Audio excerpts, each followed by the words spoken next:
Since May, scenes like these have been happening a lot more at Germany's borders. Police officers checking the IDs of people wanting to enter the country, ordered by a government with an agenda to get tough on migration, which in practical terms means denying asylum seekers and others entry into Germany, even though a court in Berlin has said it's unlawful. The combination of national and European measures is the foundation for reducing migration numbers, turning people back at the border, suspension of family reunification, abolition of fast-track naturalization, limitations to the right of residency.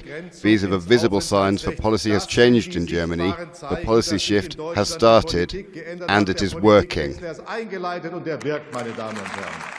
But not every EU country is happy.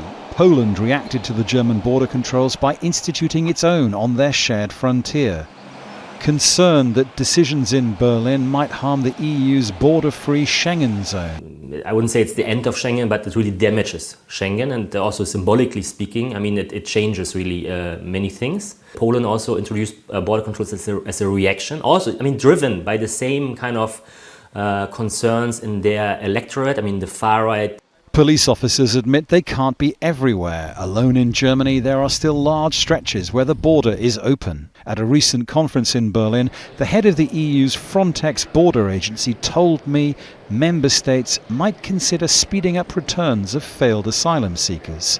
I think right now we're concentrating perhaps a bit too much on the border. And I think we should also be more forward-leaning, more upstream, talking with transit countries, cooperating more with them and the source countries, and also perhaps improving our presence and contribution inside, specifically on returns.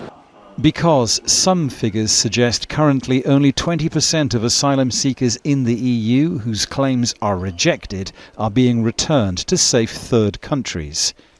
The German government seems determined to see that number rise because opinion polls suggest most people favour much tougher migration measures. It's the same for many of Germany's neighbours, whose ministers will be at Friday's meeting.